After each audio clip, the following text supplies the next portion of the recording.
Hello everyone, how to totes back with another new video, and in this video I'm gonna tell you how you can repost someone post in Threads app. Okay, so you have to choose. Okay, I'm just going to choose this one.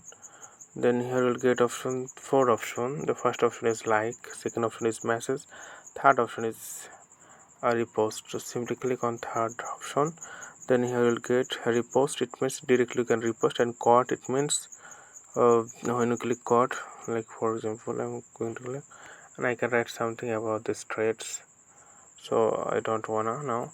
So it's really simple, so I'm just going to click and click repost. Once I click repost, then it's like similar to retweet. Okay, and I'm going to check my account. Then here you'll get I repost this post. That's why it's my timeline. So okay friend, today's no more, and thank you for watching.